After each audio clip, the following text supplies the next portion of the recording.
자, 오늘 제목은 하늘에서 오는 고상한 지식이라는 제목을 가지고 은혜를 나누기 소원합니다. 십자가 중에 가장 큰 십자가는 뭔지 아십니까? 자기 자신이라는 것입니다. 우리는요, 정말 십자가의 멍에를 지라고 하는데, 사실은 자기 자신이 멍에를 가장 지기 싫어한다는 거예요. 이 심리학 용어 중에 인지부조화라는 용어가 있습니다. 이 사람들은요, 이 인지부조화라는 것이 뭐냐? 이 사람들 태도 사이에 발생하는 비일관성 있는 것은 그 모순된 얘기를 말씀을 하시는데, 즉 같은 대상을 두고 상반된 이해를 갖는다는 거예요. 또 그리고 우리는 모순된 반응을 얻는다는 것입니다. 우리가 주로 그러죠. 세상에 살 때 돈 가지고 사나? 그렇게 우리가 이제 자주 말을 하죠. 말을 하는데 실제 살면 어떻게 산다고요?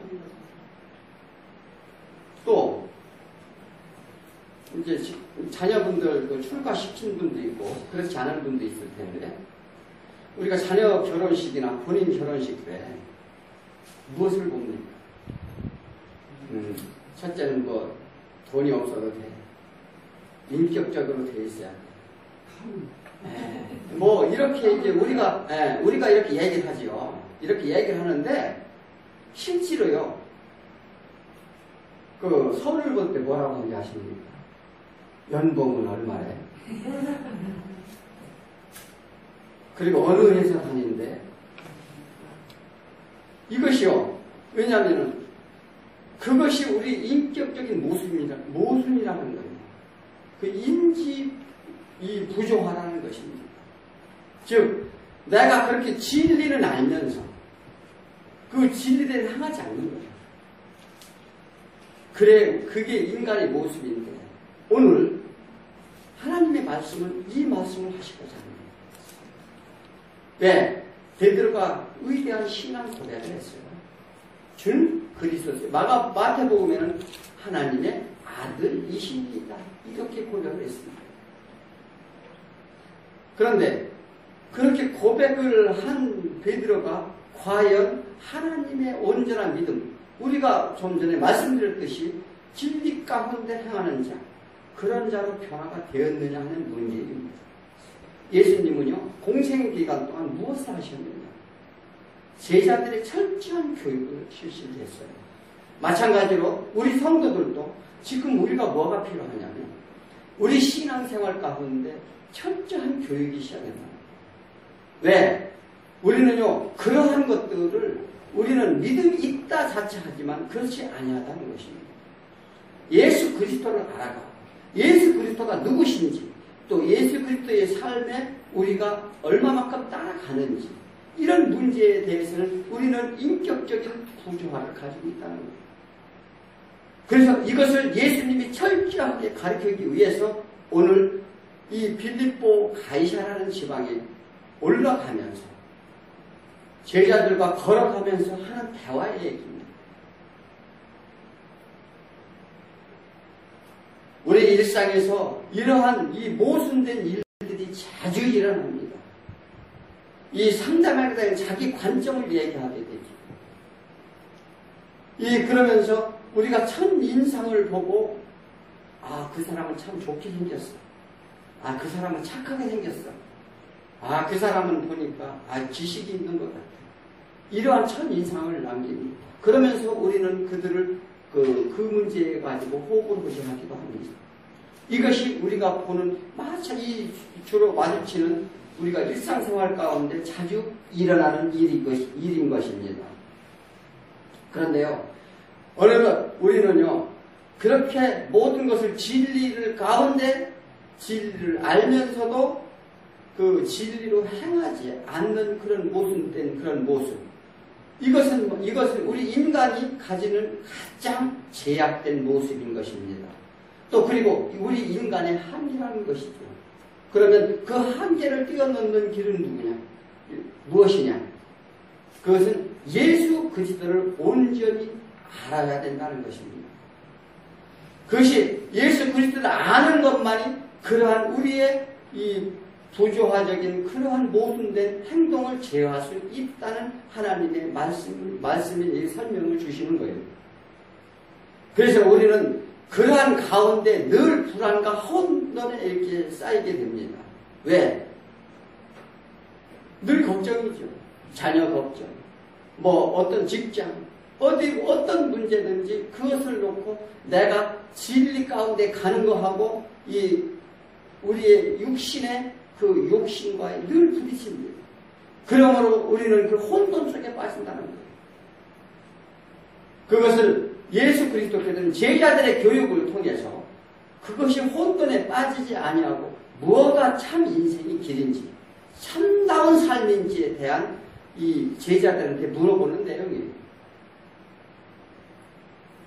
이 오늘 본문을 통해서 이 인생의 삶과 세상과 신에 대한 종교적 신앙적 성찰을 일관된 자기 이해를 성숙해가는 과정을 의미하기도 하긴 하는데 이것이 제자의 길로 가는 과정이라 하겠다 이렇게 말씀드릴 수 있습니다.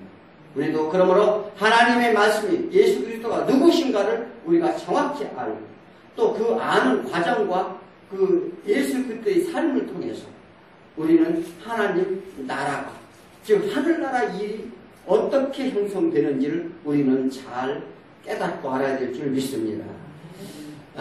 오늘 본문을 통해 베드로의 인지 부조화를 보게 됩니다. 이 베드로의 신앙 고백, 너희는 나를 누구냐? 이렇게 예수님이 물었을 때 예수는 그리스도시요 하나님의 아들이시다. 이 당시로서는 이 위대한 고백일 수밖에 없는 것이 그들은요 다른 이제 우상과 신들과 이 다른 이들에 대한 그러한 이제 사상들이 있었어요. 또한 그들의 신앙은 뭐냐면 이 부활 사상이 있었는데 어떤 부활이냐?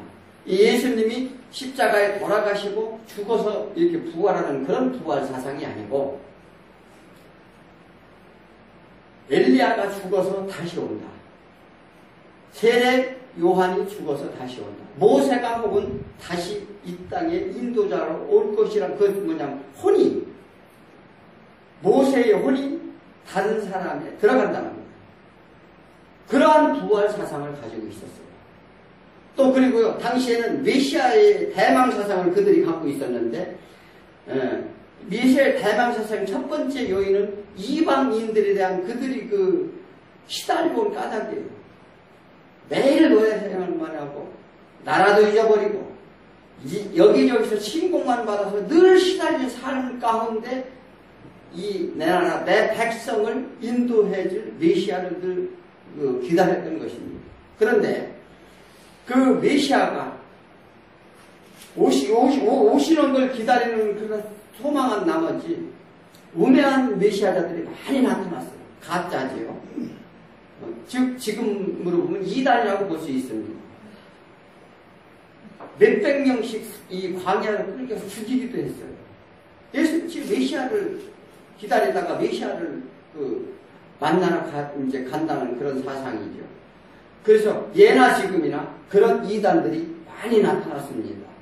말라기 4장 5절에 보라 여호와의 크고 두려운 날이 이르기 전에 내가 선지자 엘리야를 너희에게 보내리니. 자, 말라기 4장 5절에 선지자 엘리야를 다시 보낸다고 말씀하셨어요.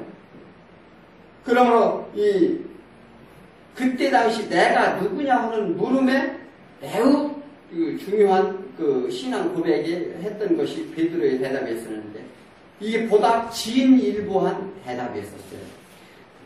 다른 사람들은 엘리야 또는 세례요한 또 모세 또 에레미야 이런 등등의 각기 자기가 생각하는 대로 그런 메시아가 그런 메시아의 길을 예비하는 자가 온다고 하는 것을 그들은 믿었어요. 그들도 그렇게 생각을 했습니다. 그런데 이거 일부는 틀릴 만은 아니에요. 왜 그러냐? 예수 그리스도는 산중직을 가지고 있는데 이들은 이 선지자, 제사장 이런 사람들이에요.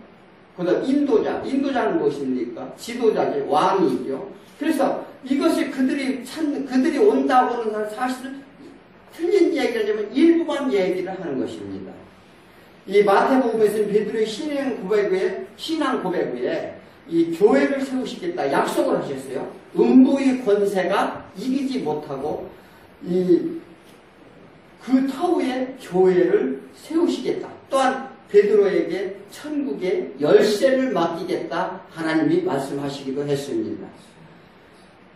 그런데 본문을 통해서 신앙 고백의 의문을 제기합니다. 예수님이 죽음과 부활을 말합니다. 그러자 베드로가 항변을 하지요. 그런 베드로를 예수님이 강하게 꾸짖습니다. 또한 베드로를 사탄이라고 불렀어요. 이 베드로를 사탄이라고 부른 것은 베드로 자체를 사탄이라고 부른 것이 아니라 베드로 뒤에 그 마음을 주게 하는 사탄을 꾸짖은 거예요. 베드로는요, 이런 신앙 고백을 한 뒤에도 변화산 사건을 바로 봅니다. 본 뒤에도 또한 이 예수 그리스도가 십자가 지신 때에도 예수님을 부인했어요. 참 아이러니한 사건입니다. 그래서 우리가 진리는 알지만 진리 가운데 우리가 다가가지 못한다는 것이죠. 그것은 우리가 정확하게 예수 그리스도를 모른다는 얘기입니다. 뭐가 부족했나요? 하늘나라에 대한 인식이 부족했다는 거예요. 그런데 이런 인식 부족을 예수 그리스도께는 제자들을 통해서 계속적으로 경험하게 합니다. 우리 신앙사역을 그건 뭐냐면 체험을 주신다는 거예요. 하나님이 살아계시다는 것, 우리 삶 동안 하나님께서 하신다는 것을 보여주시기 위한 하나님의 계속적인 지금도 오시고 지금도 운행하시고, 그래서 우리한테 그런 체험을 계속 주는 거예요. 왜? 하늘나라를 알기 위해서. 우리는 그런 과정 속에 있다고 보시면 됩니다. 비온 뒤에 땅이 단단해진다. 그러한 속담이 있습니다. 그래서 우리가 이런 우리가 넘어졌다 일어났다 이 베드로가 숱하게 합니다. 그런 과정을 통해서 하나님 나라를 알아가는 것입니다. 그는 그리스도이심을 알았고 분명히 고백했습니다. 그러나 그리스도의 하실 일을 말할 때 그는 항변을 합니다. 예수 그리스도 하실 일 무슨 말씀하셨나요? 내가 그들의 핍박으로 여기에서 나오는 이 장로들과 대사장들과 서기관들, 이것은 사법권, 입법권, 행정권을 가진 그 당시의 권력자들을 얘기합니다. 그런 권력자들에 의해서 내가 죽으리라. 이런 말씀을 할 때 이 베드로는요, 그런 자기가 스스로 한 신앙 고백을 스스로 허물게 돼요. 스스로 부정하게 된다는 것이에요. 예수님이 그럴 일이 없습니다. 왜? 그가 바라는 것은 하늘나라를 몰랐어요. 이 세상에서 예수 그리스도가 이 나라 왕이 돼서 이 민족을 구원해 줄 것을 그는 믿었어요. 그래서 그 예수 그리스도는 특별한 분이다. 그것은 많은 체험을 통해서 알았습니다. 왜? 죽은 자를 살리고 바로 이전에 소돔도 고치고 또 오병이의 기적도 일으키고 이 모든 기적과 이적과 행사를 보고서 그것은 특별한 하나님의 기름 부은 자라는 것은 알았다는 것. 그러나 하늘나라의 일에 대해서는 몰랐다는 것입니다. 우리도 마찬가지예요. 이 세상을 살면서 예수님이 나를 와서 치료해주고 나를 인도해주고 이런 예수님이라고 우리는 대단히 인식을 하고 있어요. 그리고 그런 표적과 이적을 우리는 쫓아다닙니다. 세례 요한의 다른 제자들도요. 왜? 가만히 보니까 세례 요한의 광야에서 예배하는 자로서 하나님이 보내심을 받아서 400년 만에 선지자로 나와서 정말 많은 사람들을 보니까 많은 사람이 따랐어요. 그런데 가만히 있으니까 옆에 동네 다니는 예수님의 제자들을 예수님의 소문을 들으니까 자기 스승보다 능력이 더한 거예요. 세례 요한의 제자들이요, 예수님한테 많이 갔어요. 그러면서 가서 그 세례 요한테서 아니 지금 저 예수님이 저는 능력을 해오고 하는데 이제 이런 이제 때로는 불평적인 또 때로는 불만적인 얘기를 했어요. 우리도 마찬가지예요. 어느 교회가 막 성도가 많이 없고 그 사람이 막 뭐 유명하다? 쫓아가는 경향이 너무나 많다는 것입니다. 그런데 이 세례 요한은요, 무슨 얘기를 하냐면 나는 그는 흥하고 나는 쇠에 맞는 것이다 얘기를 합니다. 세례 요한은 철저하게 메시아를 예비한, 그래서 그 사명에 대해서 하나님께서 뭐라 하냐면 세상에서 이 여자의 태에서 난 자에서 그보다 큰 자가 없다고 말씀하십니다. 그것은 세례 요한의 사명을 얘기하는 것입니다. 왜? 당시로서는요, 세례 요한만이 메시아임을 정확하게 알았다는 거예요. 제일 먼저 아는 사람이 세례 요한이라는 거예요. 왜? 이 메시아의 길을 예비하러 온 자이기 때문에. 그래서 세상에 제일 큰 자인 거예요. 하나님을 알아보는 자, 예수 그리스도가 누구신지 정확하게 아는 자가 세상에서 큰 자라 하나님을 일컫는다는 것입니다. 이 세상에서 부귀와 영화, 권세, 이런 권력, 이런 걸 가지고 있는 자, 큰 자가 아니고 하나님을 아는 자, 그리스도를 아는 자. 이 말씀에서 분명히 말씀을 해주시고 있는 것입니다. 34절, 35절을 보겠습니다. 무리와 제자를 불러주시되 누구든지 나를 따라오든 자기를 부인하고 자기 십자가를 지고 나를 따를 것이니라. 누구든지 자기 목숨을 구원하고자 하면 잃을 것이요 누구든지 나와 복음을 위하여 자기 목숨을 잃으면 구원하리라. 이 예수 그리스도를 따르는 삶과 믿는 삶은요, 이 그리스도에 대한 어떠한 인식을 가지고 있느냐. 또 우리가 예수 그리스도를 떠나서 죽음을 불사하는 이 모든 것을 내어놓는, 우리가 그것은 쉽지 않잖아요. 내가 살면서 예를 들어서 예수 그리스도를 믿는데 내 가지고 있는 것, 내 자녀, 내 모든 소유가 하나님의 것이라는 것을 인식을 해요. 우리가 인식을 하는데 그것을 내어놓는 것, 내어놓는 것은 우리가 행할 수 있느냐는 거예요. 그런데 그러한 우리의 인식의 모순된 것을 예수 그리스도께는 조화를 시켜가는 과정에 있는 것입니다. 오늘 제자들의 교육 또한 이러한 교육을 시키고 있다는 것입니다. 이것이 믿는 자의 깨달음이라는 거예요. 예수 그리스도를 아는 과정이라고 말할 수 있습니다. 그런 과정 가운데 베드로의 신앙 고백은 우리의 교회의 지초가 되었습니다. 그리고 대단한 고백이었습니다. 당시로서는 이 불완전한 신앙 고백이었지만 메시아의 영광을 보게 된다는 것이요. 그 영광이 그냥 얻어지는 것이 아님을 우리는 알아야 될 줄 믿습니다. 메시아 사역은 십자가 고난이 진정한 의미를 아는 것이, 그 고난에 동참하는 것이 진정한 신앙 고백임을 우리는 알아야 될 줄 믿습니다. 그래서 그리스도는 첫째 누구인가를 우리는 인식해야 돼요. 기독교 신앙의 기본과 출발은 어디에 있다고요? 예수 그리스도가 누군지 우리가 아는 것으로부터 출발한다는 것입니다. 이 제자들은 예수님에 대한 인식과 해석을 제각각 다르게 했지요.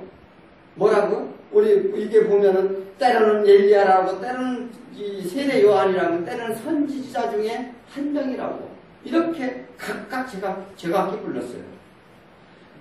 이것은 자기의 환상적인 생각에서 나오는 얘기입니다. 그래서 그들은 예수님이 기름 부은 자는 알았지만, 이 기름 부은다는 것은 당시에 선지자들과 또 왕과 이 제사장들한테 이 기름을 부어줬어요. 기름을 부어줬는데 그런 헤어진 의식으로 이 하나님이 택한 백성의 지도자의 표징으로 보았습니다. 소위 말하면 지금 교회에서 목사가 되면 기름 부음을 받지요. 하나님의 말씀을 전하는 자의 표징으로 세우는 것입니다. 그와 같이 그들은 구약에 활동한 선지자, 예언자, 제사장 등으로 전부 각기 때는 어떤 사람은 제사장으로, 어떤 사람은 선지자로 이렇게 보았다는 거예요. 그것은 당연한 인식일지 모릅니다. 또한 그들의 이 임무는 고통받는 이스라엘을 회복시킬 하나님의 대리자를 기다렸던 것이 그들의 소망이었었어요. 그래서 그들을 지도할 수 있는 왕을 가장 선호했습니다. 그런데 주는 그리스도의 신이다. 그리스도는 메시아의 다른 표현적인 말입니다. 즉 같은 말인데 그리스도와 메시아는 이제 같은 표현으로 이제 불려지게 되죠. 즉 하나님의 구원의 역사에 보냄받은 유일하신 분이라는 것을 고백하는 것인데 당시 메시아에 대한 올바른 지식이 그들에게는 없었어요. 또 그들의 눈에 생각에 각기 느끼는 대로 보게 됩니다. 우리는 예수 그리스도를 어떻게 보나요? 사람마다 믿음마다 각기 다른 시각으로 보습니다. 이 믿음이 적은 사람들은 교회 나올 때 우리가 전도할 때도 그런 얘기를 하죠. 하나님을 믿으면 아픈 병도 고치고 또 하나님을 믿으면 이 고난 가운데 있는 모든 문제를 하나님이 해결해 주신 하나님이다. 이렇게 전도할 때 이렇게 말도 합니다. 그것은 하나님이 믿는 자에게 따르는 표적이고 당연한 것입니다. 그런데 그것이 초보적인 믿음의 단계이지 그게 전부는 아니라는 거예요. 왜? 하나님께서는 이 제자들한테 보이는 표적을 보이는 이유가 하나님이라는 걸, 하나님 나라 일을 가르치기 위한 표적을 계속 보여주는 것입니다. 목적이 하나님을 아는 지식을 쌓이도록 하나님 이름을 깨닫도록 하는 방법 중에 이런 표적을 보이신다는 것입니다. 하나님이 누구십니까? 창세기 1장 이제 창조주라고 말합니다. 출애굽기 3장 14절에는 지존자라고도 말하기도 하고 이사야 9장 6절에는 전능자이기도 합니다. 또한 시편 90편 2절에서는 영원하신 분이라 말씀하시기도 합니다. 우리는 날마다 부르시죠. 하나님의 속성이 뭐냐? 영원성과 불멸성과 전능성과 전지성과 이 무한성과 무제성과 이 편재성이 가시는 분이다. 영원하신 분이다. 하나님은 틀림없으신 분이다. 그래서 말씀을 믿어라. 우리가 날마다 이러한 말씀 가운데 그런 그 말씀을 접하게 됩니다. 그러한 교육을 통해서 이 메시아라는 이 그리스도라는 걸 알게 하기 위함인데 우리들은 어떤가요? 다시 이 메시아가 오셔서 우리가 신앙적으로 이 역사적으로 모든 고증을 봐서 예수 그리스도의 십자가에 들어가서 부활하신 걸 우리가 압니다. 배워서도 알고 압니다. 그런데 다시 오실 메시아 재림주 예수 우리를 어떻게 생각하고 계시냐는 거예요. 그때 상황과 지금과 다를 바 없어요. 이 하늘나라 일을 믿지 못하면요 재림을 믿지 못합니다. 마찬가지로 이 당시에 예수 메시아가 오셨는데 그들은 알아보지 못했고 또 오신 메시아를 그들은 핍박하고 멸시하고 십자가에 돌아가시게 하셨습니다. 물론 하나님의 원대한 계획이 있었습니다만 당시의 사람들은 눈이 어두워졌다는 마찬가지로 다시 오시아가 오실 모습 그런 자체를 우리가 소망하지 않는 자들은 똑같은 현상을 겪는 거예요. 그것이 우리의 인간의 역사와 전통에서 얻어지는 것이 아니라는 것입니다. 우리가 이것이 인간의 한계인데 그것은 하나님이 가지신 권한이라는 거예요. 오시는 시간, 어떤 모습으로 오실지, 어떤 우리한테 경고를 내리고 오실지는 하나님이 권한이라는 것입니다.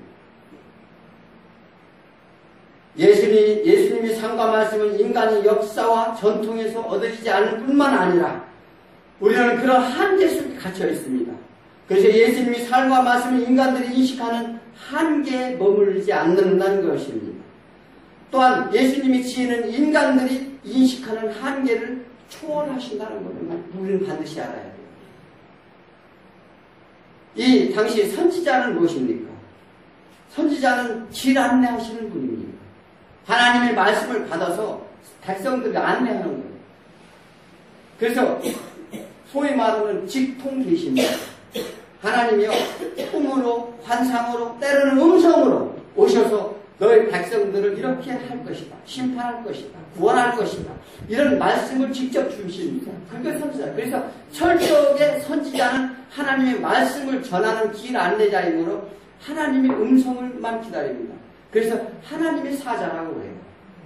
즉 하나님 편에서 일하는 것 선지자입니다. 그 다음에 제사장은 뭐냐? 제사장은 우리의 죄를 모든 것을 사해주는 사람입니다. 그래서 우리의 죄진 것을 동물을 잡아서 그 피를 뿌림으로 해서 우리의 죄를 하나님께 대신 고해서 제사함을 하는 제사장의 직분입니다. 그래서 철저하게 우리 백성들을 위한 세우신 것이 제사장입니다. 그 다음에 왕은 그 나라 백성을 잘 하나님 주 안에서 하늘나라 그 백성으로 잘 다스리도록 세운 것이 왕입니다. 그래서 예수 그리스도는 누구냐?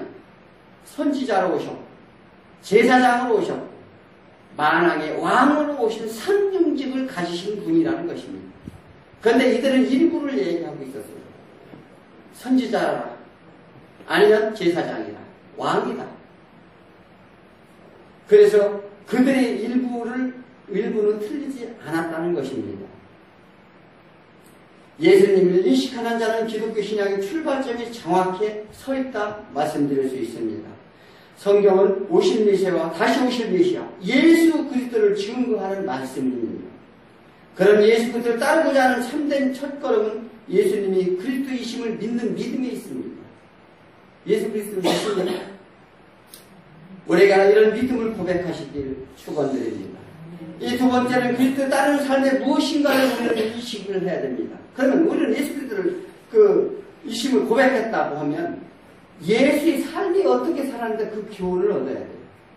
또 그 교훈을 받아들이는 대로 우리는 나아가야 된다는 것입니다. 베드로가 고백했을 때 주님이 나아갈 길을 말씀하십니다. 이 31절에 보면 인자가 많은 고난을 받고 장로들과 대제사장과 서기관들에게 버림받아 죽임을 당하고 사흘 만에 살아나야 할 것을 비로소 그들에게 가르치시되 고백을 하자마자 그 얘기를 했어요. 나는 죽임을 당할 것이다. 이때 베드로가 항변을 하지요. 베드로는 그가 믿는 것과 믿지 않는 것을 보여주는 장면입니다. 현재 교회들이 자초한 위기가 있습니다. 무슨 위기인지 아십니까? 복음에 대한 승리주의적 해석을 하고 있다는 거예요. 즉 베드로와 같이 영광만 바란다는 것입니다. 베드로가 바란 건 그것이요. 우리의 민족의 영광, 이런 나의 영광만 바랬어요. 그러다 보니까 이 물량적인 성장과 부흥에만 실천갔습니다. 교회가. 그래서 번영을 위해서는 무엇이든지 정당화하는 것이 아주 우리가 관습적으로 교회가 그렇게 돼 있어요. 복음을 위해서, 번영을 위해서는 무엇이든지 진리와 상관없이 번영을 위해서는, 교회 확장을 위해서는, 부흥을 위해서는 다 갖다 끌어다가 들여놓고 그것이 하나님이 일인 양 같다는 것이요. 이게 영광만 바라는 거예요.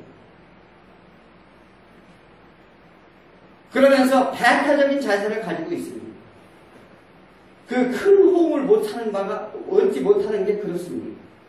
우리는요, 하나님을 올바로 인식을 하고 하나님 그리스도의 삶을 온전히 따라가고 그런 제자를 키운 것이 아니라 부흥일변도로만 갔다는 거예요. 번영을 위해서만 영광만 나타내려 했다는 거예요. 주여, 이 수많은 이 수천 명, 수만 명, 수십만 명이 여기 이 자리에 모였으니 주의 영광을 나타내 주옵소서. 하나님을 모르는데 무슨 영광이 나타납니까? 이 베드로와 같이 사단아 물러가라 이렇게 얘기합니다. 하늘나라 일을 알아요.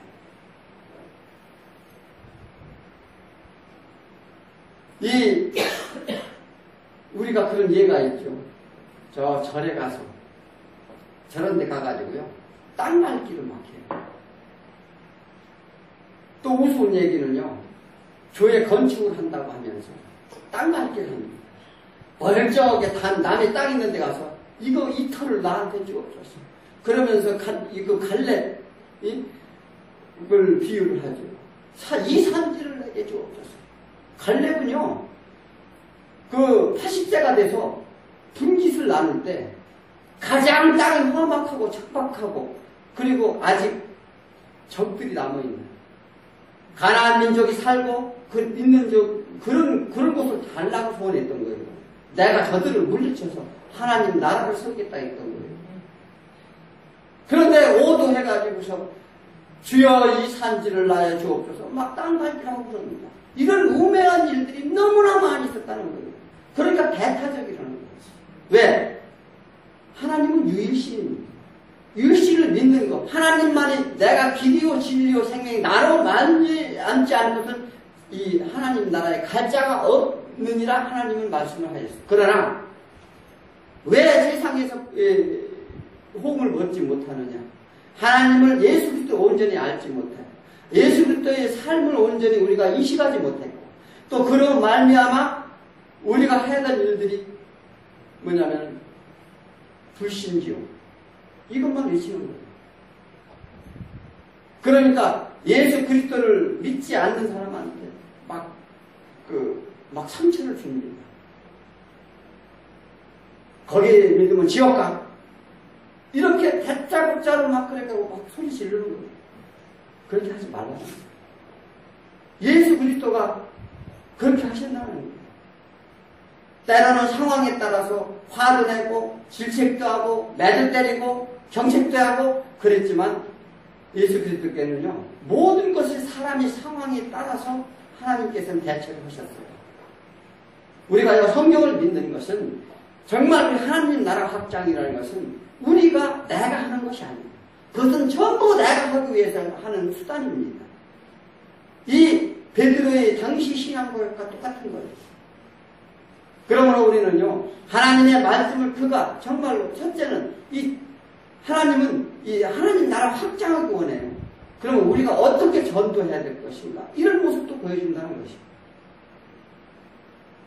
그래서 마음을 하나님의 정말로 하나님을 온전히 알고 또 그의 삶을 온전히 살아야 될 줄 믿습니다. 그러므로 우리는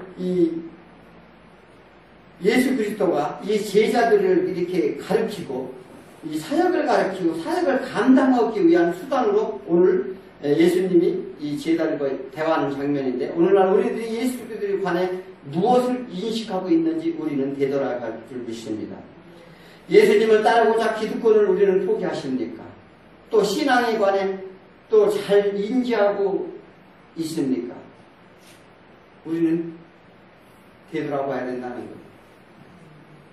그리고 사랑과 예수 그리스도의 진정한 정의를 우리는 따르는지 또 때로는 나를 부정하고 자신의 목숨까지도 준비되어 있는지 34절 한번 보시면 우리가 제자들이 불러주시되 누구든지 나를 따라오는 자기를 부인하고 자기를 십자가 지고 나를 따를 것이다. 인간의 생명은 무엇인지 아십니까? 그 무엇보다도 귀중한 것인데도 우리는 소홀히 하고 있다는 거예요. 예수님이 지금 이 말씀을 하고 있어요. 너희가 목숨이 소중해. 그러니까 뭐냐면 나를 부정하고 따르는 자, 십자가를 지고 따르는 자, 그리고 복음을 위하여 자기 목숨을 잃으면 구원한다. 이 말씀이 뭐냐? 우리가 우리의 생명을 소홀히 하고 있다는 거예요. 왜? 이 세상에 살면서 잘 먹고 돈 벌고 모든 것을 가지려 하고 그런 것이 사는 것이냐 너희가 산다는 얘기예요. 생명은 무엇보다 귀중한 것인데 우리들은 언제나 다른 그 무엇이 더 큰 가치를 가지고 있는 듯이 우리는 행동을 한다는 것입니다. 예수를 따르는 것은 우리를 전부를 내거느냐 마느냐의 문제라는 것입니다. 즉 내 목숨을 잃어도 좋으냐 싫으냐에 대한 불편한 인식을 가지라는 거예요. 굉장히 불편하죠. 내 거 내어놓는 거, 내 목숨까지도 내어놓는 거, 얼마나 내 생각으로는 불편한 일인지 모른다는 거예요. 그래서 그 얘기는 너 지금 목숨을 내놓는 게 불편하냐 묻는 거예요. 예수님. 예수님을 따르면은요, 예수님이 그렇게 우리를 죽으라고 하십니까? 그리스도를 위해 헌신하는 것, 봉사하는 것, 또 내놓는 것이 우리가 불편하다면 우리는 생명보다 귀하다 여긴다. 예수님을 말씀하시는 것입니다. 예수님을 따르는 것은 우리를 살리기 위한 것임을 우리는 믿어야 될 줄 믿습니다. 예수님은 우리가 있는 것을 빼앗는 분이 아니십니다. 더해 주신다 말씀하셨어요. 그런데 우리는요, 놓지 않기 때문에 더해 주시지 못한다는 것입니다. 그래서 그것을 잘 기억하여 축복받는 저와 여러분이 되시길 축원드립니다. 마지막으로 하늘에 대한 인식을 가지라는 것입니다. 우리의 분리된 인식이 있습니다. 우리 육신의 땅의 생각이죠. 또 하늘과 땅의 생각을 온전히 조화롭게 하려면 하늘에 대한 인식을 우리가 가져야 되는데, 마태복음 16장 17절에 보니까 예수께서 대답하여 이르시되 바위와 시몬아 내가 복이 있도다. 이를 내게 알게 한 이는 혈육이 아니요 하늘에 계신 내 아버지시니라. 예수 그리스도를 누구신지 알고 그리스도가 가시는 길과 그가 따르는 삶을 우리가 깨닫게 되면 차원이 다른 깨달음을 깨닫는다고 합니다. 차원이 다르다는 거예요. 우리가 육신의 차원이 아니라 영의 차원을 깨닫게 된다는 것입니다. 영의 차원을 깨닫는 저와 여러분이 되기를 소원합니다. 즉 마음의 깊은 곳에 심연히 깨달음이 온다는 것입니다. 질적으로 다른 지혜를 얻게 된다는 것인데, 이 다른 지혜는 우리의 보고 듣고 우리의 지식에서 나오는 지혜가 아니라는 것입니다. 외부로부터 온다는 거예요. 하늘로부터 온다는 것입니다. 하늘로부터는 오는 지혜를 얻어야 될 줄 믿습니다. 솔로몬이 온 지혜도 하늘로부터 온 지혜를 얻었기 때문에 지혜로운 자가 되었던 것입니다. 예수께서 제자들에게 이것을 비밀이라고 말씀하셨어요. 이 베드로는 그렇게 하면서 이 오순절을 맞이해서 큰 변화를 받습니다. 하늘나라 일을 알게 됐어요. 또한 바울은 다메섹 석상에서 하나님을 만나고 하나님 나라를 깨닫게 되었다는 것입니다. 마가복음 4장 11절에 보니까 하나님 나라의 비밀은 너에게 주었으나 왜 내게는 모든 것을 비유로 하나니 이는 그들로 보기는 보아도 알지 못하며 듣기는 들어도 깨닫지 못하며 돌이켜 제사함을 얻지 못하게 하라며, 우리 예수 그리스도의 인식과 하나님 나라의 모든 이런 것들을 우리가 이 말씀을 다 주셨어요. 그런데 보아도 보지 못한다는 거예요. 들어도 깨닫지 못한다는 거예요. 이것은 인간의 지식과 상식이 아니기 때문에 그렇다는 거예요. 하늘나라 일을 소망하는 자, 하늘나라 일을 아는 자만이 깨달을 수 있다는 것입니다. 주님을 고백하고 따르는 자에게 복이 있다 말씀하십니다. 왜 그렇습니까? 세상의 착식과 지식과 권세와 권력, 세상 모든 것을 다 얻는다 해도 얻을 수 없는 보아요 하나님의 주신 지혜이기 때문이기 그렇습니다. 우리는 자연스럽게 얻은 모든 은혜들이 있습니다. 그런데 자기 소유물을 삼는다는 거예요. 주어진 것에 대한 아무런 의식도 없이 감사하지도 않는다는 것입니다. 우리는 보편적인 삶을 이렇게 살아요. 어느새인가 그리스도가 주인이 아니라 내가 주인이 되어 있다 그럽니다. 하나님은 예수 그리스도는 이것을 깨부시려고 하는 거죠. 네가 주인이 아니다.